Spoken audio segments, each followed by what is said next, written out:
Tu entends ça? Je suis au croisement de frontières. Dans un espace immense où des milliers de regards se posent sur moi. Leur poids m'empêche de prendre un peu de hauteur.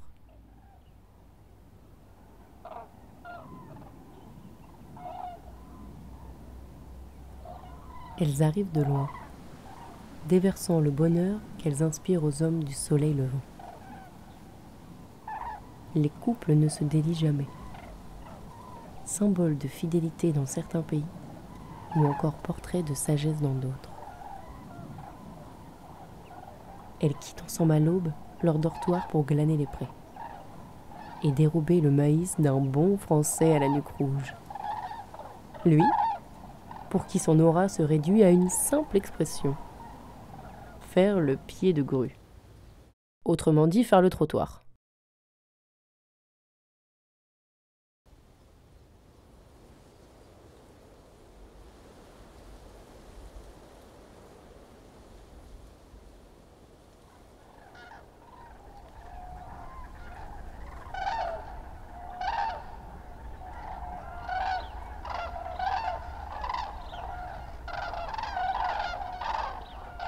Son corps tournoie dans le ciel et envoûte le pauvre désarmé.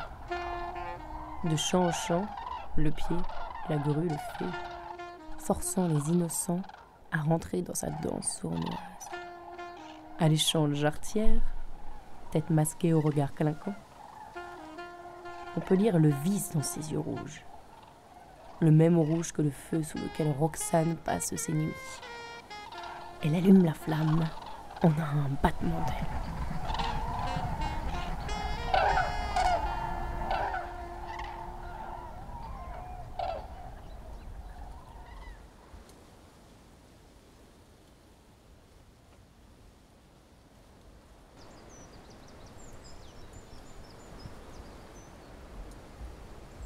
Rien à voir avec cette biche exécutant parfaitement le rôle que la nature lui a confié.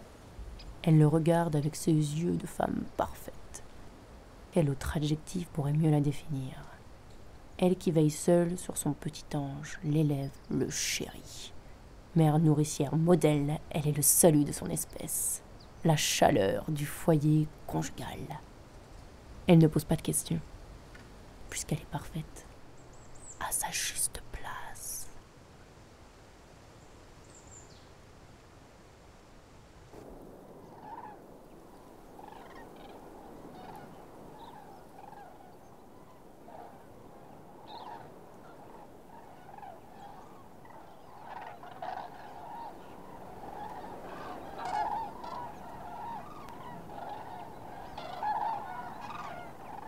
Le soir tombe et les belles silhouettes se trémoussent jusqu'au dortoir.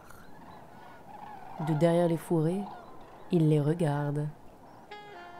Des courbes aguichantes se dessinent dans la pénombre. Elles ne deviennent plus qu'un contour de hanches savoureux.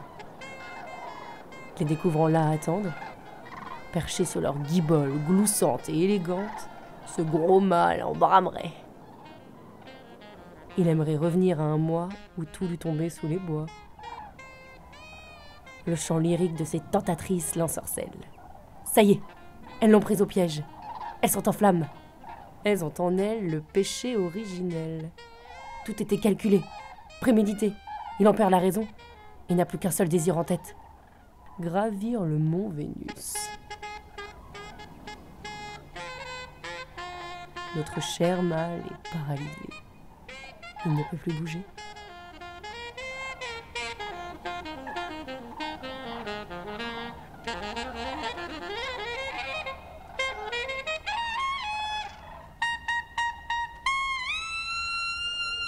Les projecteurs de la raison le frappent. Grillé jusqu'au scrotum, le mirage s'estompe. C'est évident. Ce sont des grues. Mais à quoi pensait-il ?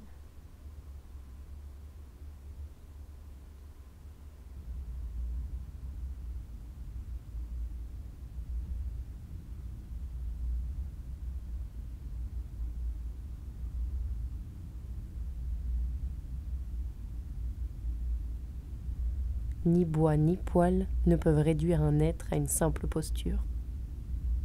Je suis coincé dans un espace où s'envoler de ses propres ailes est la seule manière de franchir ses regards écrasants et lourds. Non pas lourds comme ce mal, mais lourds de mots et d'un manque d'estime. Qui de l'animal, de la femme ou du métier le plus vieux du monde est ici le plus déshumanisé? Je suis libre, libre comme un oiseau, libre comme une boule.